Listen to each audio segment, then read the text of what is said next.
Assalamualaikum warahmatullahi wabarakatuh. Selamat berjumpa kembali. Perkenalkan, saya Jamal Pasalawongi, SPD MPD, Guru Bahasa Indonesia Smart School. Baik, anak-anak sekalian, pada hari ini kita akan memasuki kembali satu materi yang kita sebut dengan teks cerita sejarah khusus untuk membaca novel sejarah. Mari kita ikuti bersama.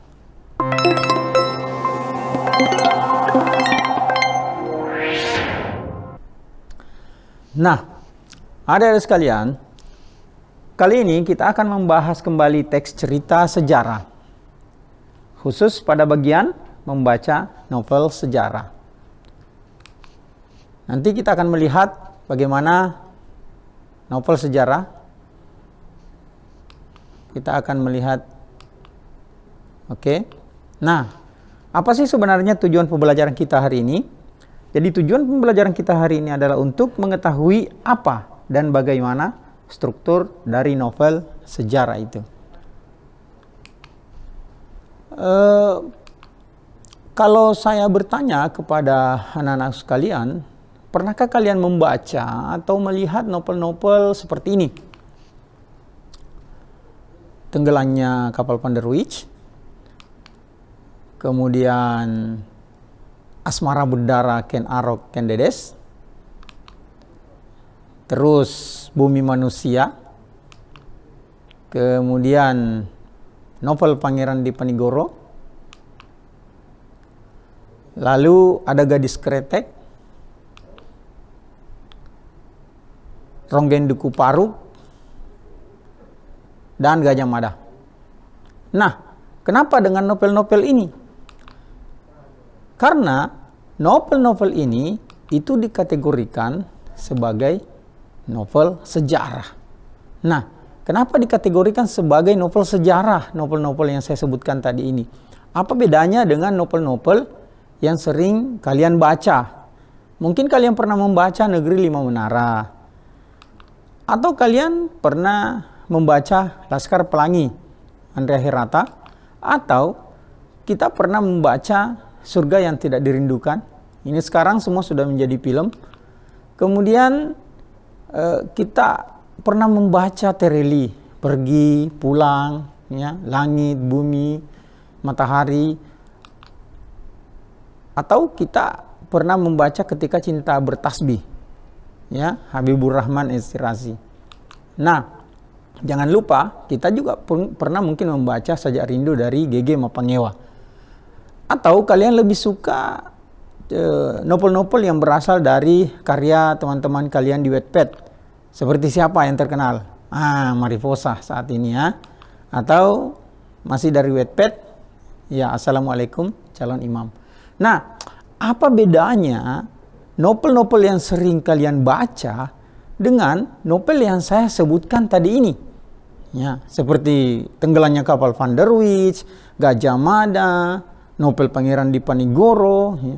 Apa yang membedakan dengan novel-novel yang biasa kemudian kita baca sehingga mereka disebut sebagai novel sejarah?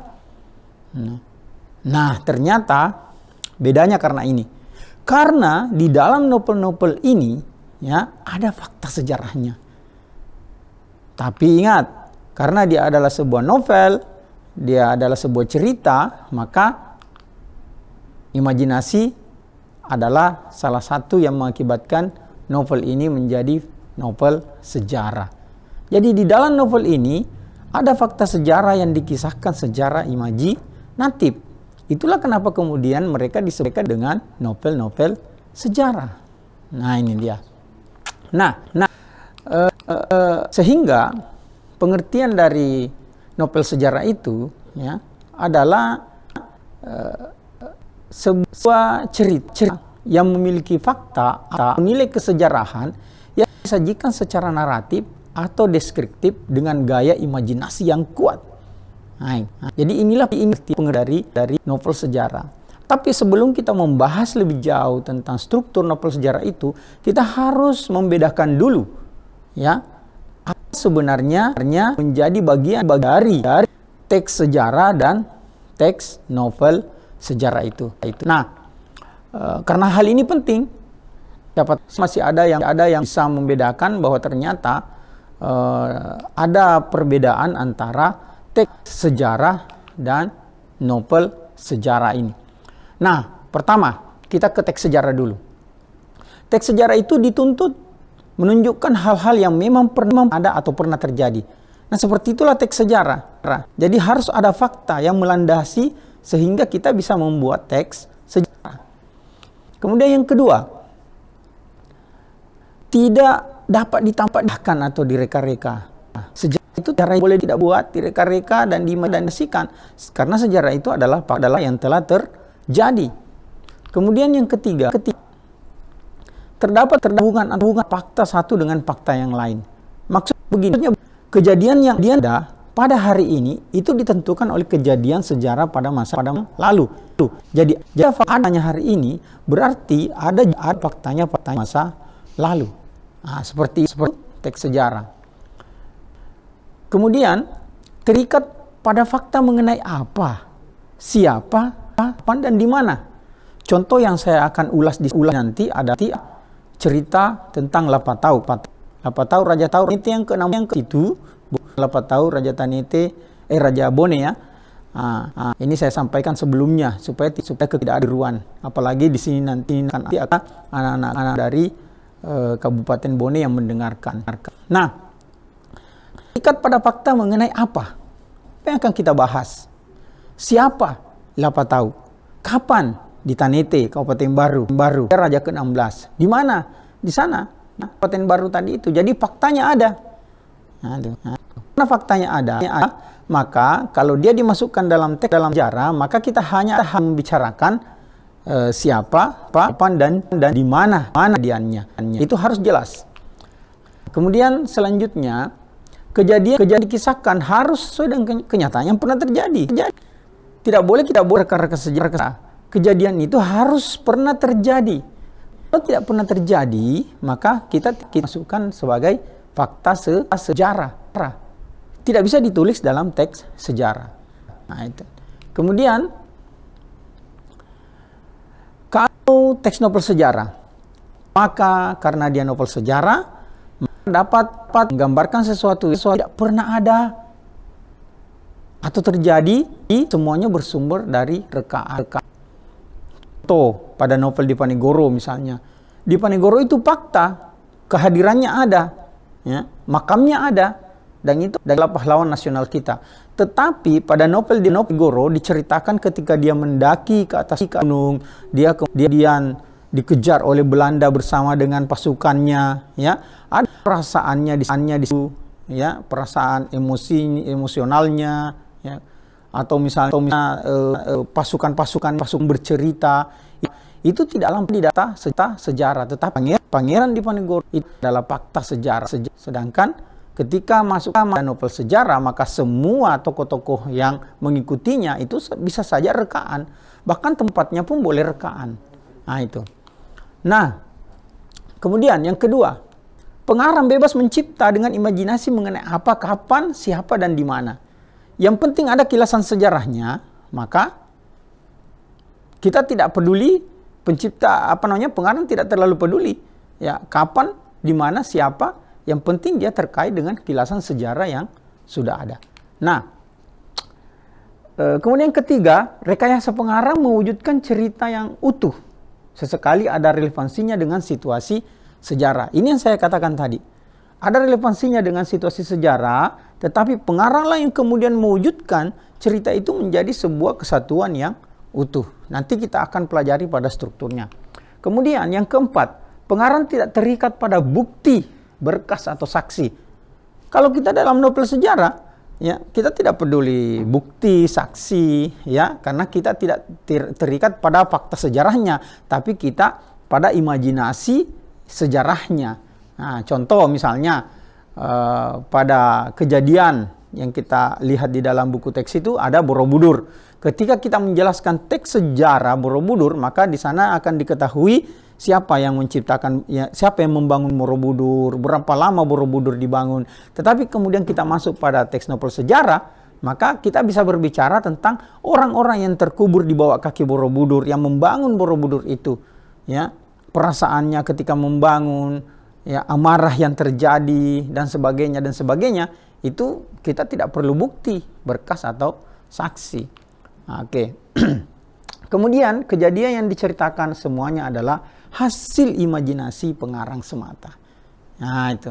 Jadi itulah perbedaan antara teks sejarah yang sesuai dengan fakta sejarah dan teks novel sejarah yang relevansi sejarahnya ada tetapi kemudian diceritakan secara naratif atau deskriptif, ya, dengan imajinasi yang kuat dari pengarangnya. Nah, oke. Sekarang kita akan melihat struktur dari novel sejarah. Nah, kita lihat. Yang pertama, pengenalan situasi cerita atau orientasi. Kemudian, yang kedua, pengungkapan peristiwa. Oke, yang ketiga, menuju konflik, recent action. Kemudian yang keempat, puncak konflik atau komplikasi. Kemudian yang kelima, penyelesaian atau resolusi. Dan yang keenam adalah koda. Koda ini boleh ada, boleh tidak. Ini opsional dalam struktur novel sejarah. Nah, keenam struktur inilah yang kemudian membangun sebuah novel sejarah. Kalau kita melihat mulai dari pengenalan, pengungkapan peristiwa, menuju konflik, puncak konflik, dan penyelesaian, itu kita seperti mendaki sebuah gunung yang tinggi, ya. Nah, itu. Jadi ketika kita mendaki ada pengenalan, terus pengungkapan peristiwa, menuju konflik, sampai pada puncak konflik, kemudian ada penyelesaian atau resolusi. Nah, itu. Mari kita bahas satu persatu. Nah, kita lihat dulu. Pengenalan situasi. Ternyata di dalam pengenalan situasi, pengarang memperkenalkan latar, baik waktu maupun tempat maupun cerita. Nah, itu. Kemudian atau, ya, pengarang di sini kemudian mengenalkan para tokoh, menata adegan dan hubungan antar tokoh. Jadi pada posisi orientasi ini itu sudah kita ketahui siapa, kapan, dan di mana waktu, apa relevansinya dengan fakta sejarah yang ada. Saya berikan contoh seperti ini. Ya, mohon maaf ini contohnya agak panjang sedikit. Nah, ini contoh. Ketika kita menjelaskan tentang orientasi, maka contoh itu misalnya, aku adalah saksi bagaimana Lapatau Raja Tanete itu bukan hanya terkenal karena kedikjayaannya yang ia miliki, tapi lebih pada ia termasuk raja yang sangat ramah dan peduli. Nah, penjelasan tentang Lapatau Raja Tanete itu jelas adanya, ya. Fakta sejarah menjelaskan bahwa Lapatau Raja Tanete itu ada. Nah, siapa si aku? Si aku ini adalah tokoh, ya, yang menceritakan tentang tokoh yang lain. Siapa aku ini? Ternyata aku ini adalah, ya, ini. Aku hanya seorang ata yang mengurus kudanya. Nah, jadi model cerita kita ketika kita membahas tentang pengenalan, ya, atau orientasi, maka kita harus menjelaskan dulu bahwa ternyata ada tokoh, ya, yang sesuai dengan relevansi sejarah, dan kemudian ada aku, ya, di dalamnya yang kemudian menceritakan tokoh yang lain. Berarti sudah ada pengenalan tokoh di sini. Nah, kemudian sudah mulai masuk pada pengungkapan peristiwa. Ternyata pada bagian ini itu disajikan sebuah peristiwa awal yang menimbulkan masalah. Nanti peristiwa awal inilah yang kemudian menggelinding menjadi sebuah masalah yang besar sampai pada puncak konflik. Nah, oke. Ini contohnya. Tabe, biarkan aku lewat. Seorang penunggang kuda bergegas masuk ke istana. Kudanya dipacu agak kencang. Kemudian aku pun berlari menenangkan kuda yang lepas, menarik talinya. Berita apa lagi yang dibawa si Jo tadi? Pasti sangat penting. Rasa penasaranku pun muncul. Pelan-pelan aku mendekati Sauraja yang memiliki tiang-tiang besar. Ternyata di sana ada beberapa ata juga yang mendengarkan pembicaraan dari atas Sauraja. Puangku, berita dari Telik Sandi. Topute sudah memasuki kembali Somba Opu dan sudah mulai mengirim utusan agar semua kerajaan tunduk kembali pada perjanjian Bungaya. Nah, kelihatannya sumber masalahnya sudah mulai muncul. Nah itu. Jadi ketika kita masuk kepada pengungkapan peristiwa, maka kita akan menjelaskan di situ bahwa sumber masalah sudah mulai muncul. Siapa tadi sumber masalahnya? Sumber masalahnya adalah Telik Sandi sudah menjelaskan bahwa Topute sudah kembali ke Somba Opu. Siapa Topute itu? Dulu orang-orang Bugis Makassar menyebut Topute itu adalah Belanda ya. Kemudian menuju konflik atau racing action. Nah sekarang di sini terjadi peningkatan. Ya, peningkatan apa? Peningkatan perhatian, apakah kegembiraan, kehebohan, atau keterlibatan berbagai situasi yang menyebabkan bertambahnya kesukaran tokoh. Jadi di sini sudah mulai ada sedikit gesekan, ya, sudah terlihat bahwa konflik akan terjadi. Kita gambarkan di dalam contoh ini. Beberapa hari ini ketegangan nampak sekali di istana. Ya, aku jarang melihat Lapatau turun dari Soraja. Oke, lanjut. Siapa itu Topute? Ada apa dengan mereka? Mengapa semua orang menjadi tegang mendengarkan nama itu disebut? Nah itu. Dan akhirnya Topute itu pun datang. Rupanya orang-orang inilah yang disebut dengan Topute. Mereka datang dengan sikap sombong. Seorang datang membawakan gulungan surat dan menyerahkannya kepada Lapatau. Dan tanpa diduga Lapatau tiba-tiba merobek surat itu. Kemudian melemparkannya ke muka Topute yang berdiri pucat itu. Coba bayangkan. Seperti apa rasanya ya? Kalau kita membaca cerita-cerita seperti ini. Ya, mulai dari pengenalan peristiwa tadi itu. Sampai kemudian mendekati konflik. Nah, sampai kemudian kita masuk ke puncak konflik. Bagian ini disebut klimaks. Kenapa disebut klimaks? Karena cerita di sinilah yang paling mendebarkan. Di sinilah terjadi perubahan nasib para tokoh. Maksudnya apa? Apakah tokoh itu berhasil menyelesaikan masalah atau tokoh itu tidak bisa menyelesaikan masalah. Jadi ada dua, ketika klimaks terjadi, maka nanti akan ada perubahan nasib tokoh. Nah, coba kita lihat. Yang aku dengar sejak Puangku Lapatau melemparkan surat itu, situasi Soraja bertambah sibuk. Semua orang ternyata sudah bersiap untuk perang. Kita lanjutkan di sini. Benar saja, dari pantai Tanete aku sudah melihat 10 kapal perang Topute memasuki perairan Pancana. Terus kemudian, dan perang pun pecah di pagi harinya. Coba lihat. Berarti sudah ada klimaks di sana. Sudah ada sesuatu yang kemudian sangat mendebarkan. Sudah ada sesuatu yang kemudian akan menyebabkan perubahan nasib pada tokoh. Ya. Baik tokoh yang kemudian bercerita, ataupun tokoh yang kemudian dia ceritakan. Nah, itu dia. Nah, pada akhirnya kita ke penyelesaian, evaluasi atau resolusi. Nah, apa ini? Disinilah akhir cerita. Pada bagian ini, itu berisi penjelasan ataupun penilaian tentang sikap ataupun nasib-nasib yang dialami tokohnya setelah mengalami peristiwa puncak itu. Apakah dia gagal? Apakah dia berhasil? Nah, bagaimana dengan cerita yang kita sambung dari awal tadi ini? Nah, ceritanya seperti ini. Semua orang tertunduk, tidak terkecuali Lapatau. Dari balik rimbunan pohon di sekitar pebukitan Pujananting, di sana di Kabupaten Baru itu, aku bersama sisa-sisa pasukan Tanete hanya bisa melihat dari jauh kepulan asap membumbung dari atas Soraja Pancana. Kini Soraja telah dikuasai Topute setelah pertempuran sehari semalam. Banyak korban berjatuhan. Dari kedua belah pihak, tidak ada yang bisa dilakukan Lapatau kecuali mundur ke hutan dan meninggalkan Soraja dibakar Topute. Berarti mundur ya. Nah itu. Jadi dari klimaks tadi kemudian ada penyelesaian. Dalam sejarah disebutkan bahwa Lapatau akhirnya dikalahkan dan kemudian mereka mundur ke hutan. Nah, aku melihatnya tetap sama, mata tajam, kata-katanya tetap sama. Perjuangan harus dilanjutkan. Maka disinilah kami di hutan, tempat semuanya berawal. Aku bersama sisa pasukan Tanete bertekad untuk mendampingi Puangku Lapatau melakukan perang yang kami sendiri tidak tahu kapan akan berakhir. Nah ini. Nah, sampailah kita, ini sudah penyelesaian. Ya, penyelesaian, sampailah kita pada koda. Kalaupun dalam cerita itu ada koda.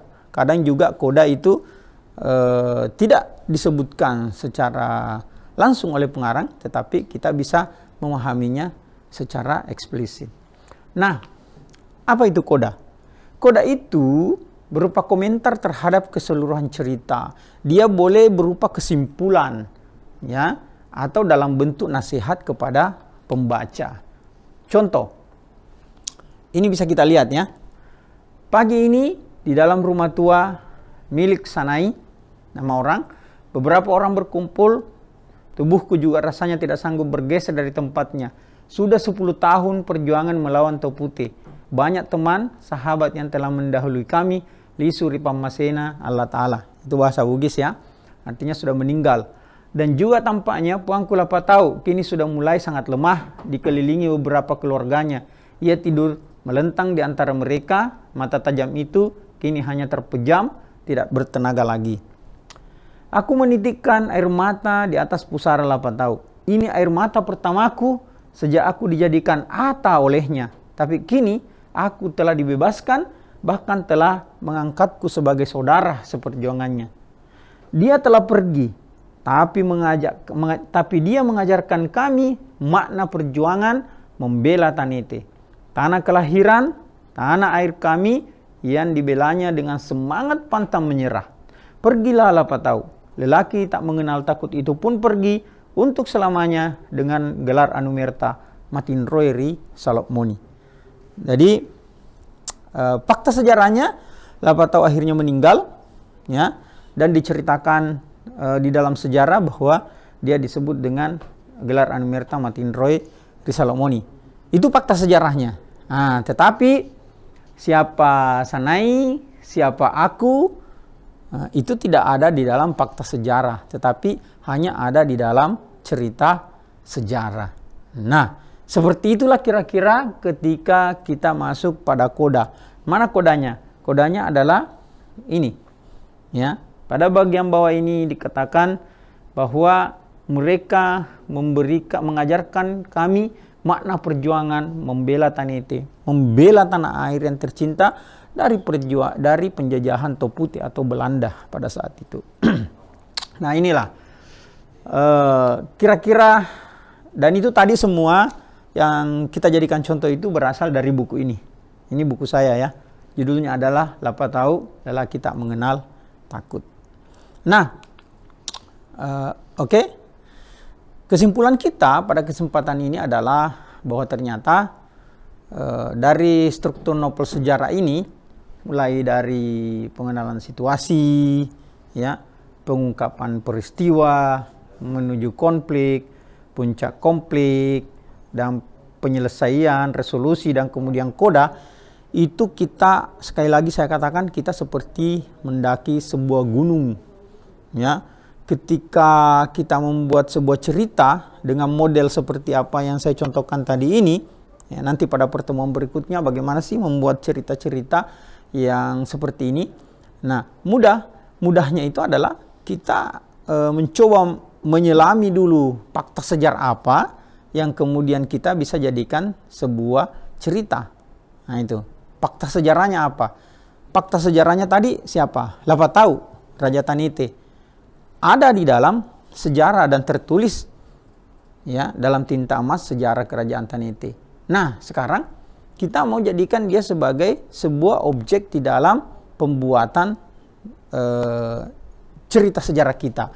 Maka boleh jadi aku yang sebagai penjaga kuda itu kemudian menceritakan Lapatau sebagai tokoh. Jadi aku, ya, yang kemudian sebagai orang yang tidak ada di dalam sejarah itu bisa menceritakan fakta sejarah yang ada di dalam fakta sejarah yang sebenarnya. Contoh misalnya, ketika kita berbicara tentang Panglima Besar Sudirman lah, siapa yang kenal pasukan-pasukan Jenderal Sudirman yang lain itu? Tentu tidak. Tapi kita bisa menjadi satu bagian dari tentara yang mengikuti Jenderal Sudirman itu, dan kemudian memulainya dengan kata aku yang mengikutinya kemanapun pergi, aku yang kemudian bersamanya ketika kami diserang Belanda, dan seterusnya dan seterusnya.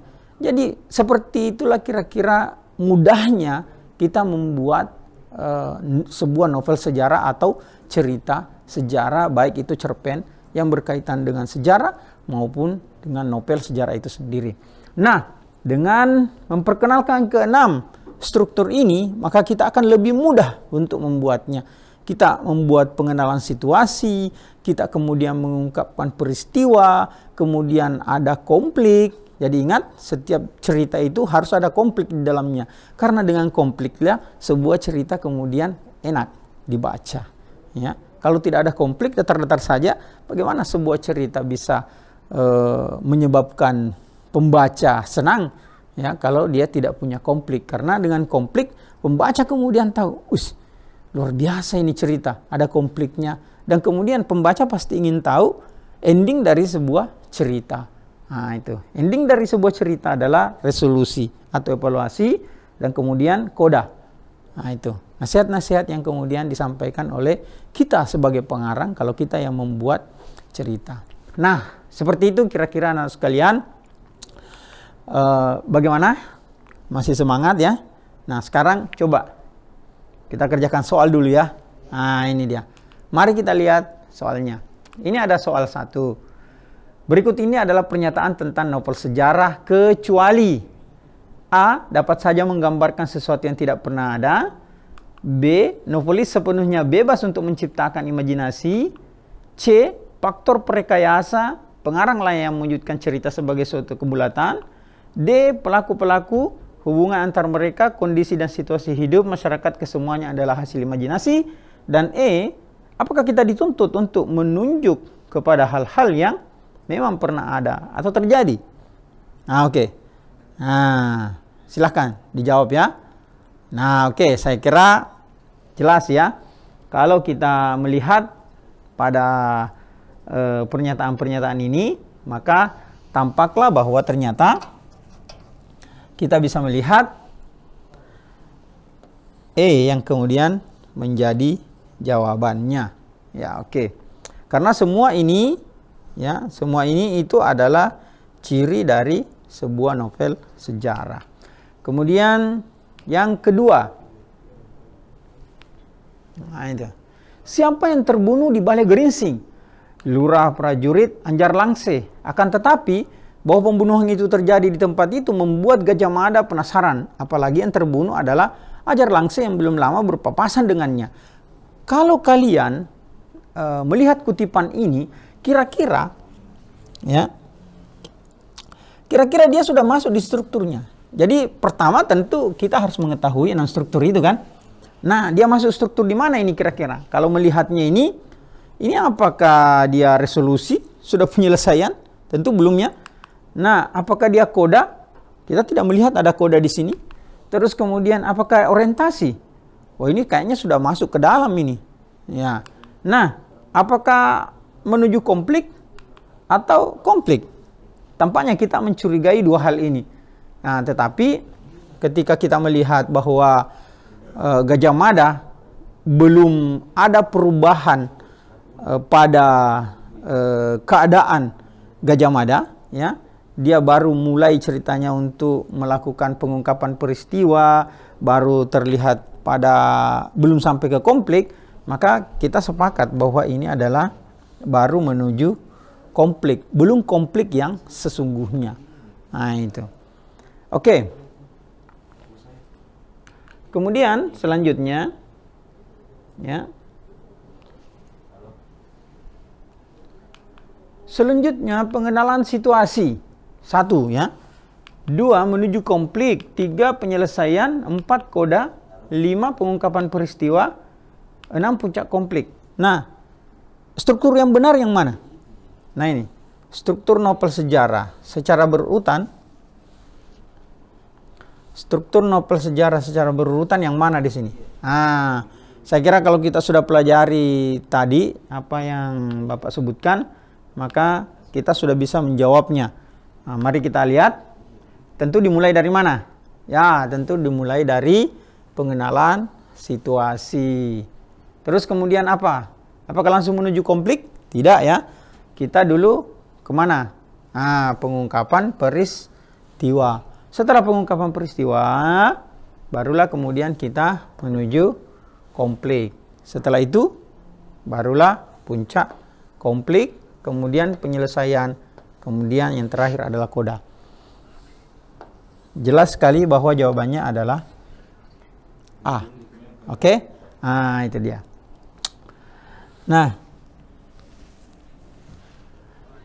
soal keempat.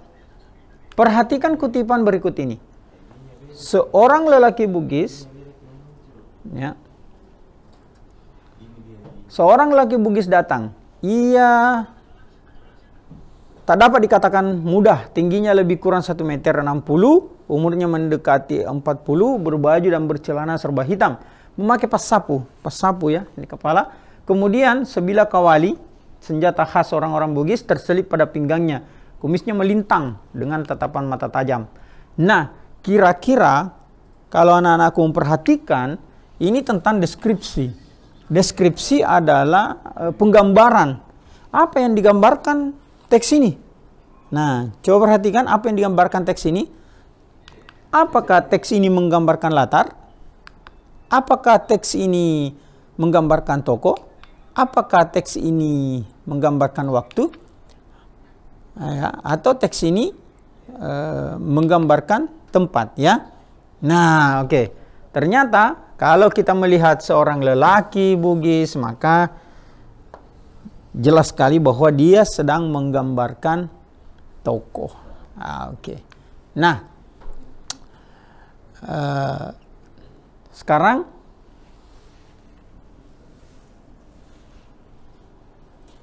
soal terakhir, ya. Soal terakhir. Mari kita lihat. Perhatikan kutipan novel sejarah Lapatau. Seperti yang saya sebutkan tadi, ya. Nah, sekarang kita lihat. Ketika Topu Putih Belanda datang ke Lapatau dan menyuruhnya untuk kembali menaati perjanjian Bongaya, yaitu menyatakan tunduk pada Belanda, ya, maka naik pitamlah ia. Dirobeknya surat itu, dilemparkannya kembali kepada Topu Putih yang sudah berdiri pucat. Semua punggawa segera tertunduk taksim. Mengertilah mereka, perang pasti tidak terelakkan lagi, dan akhirnya perang pun terjadi. Nah, kira-kira melihat kutipan ini, dia berada di struktur mana? Sekali lagi, kembali kepada 6 struktur tadi, ya. Nah, itu.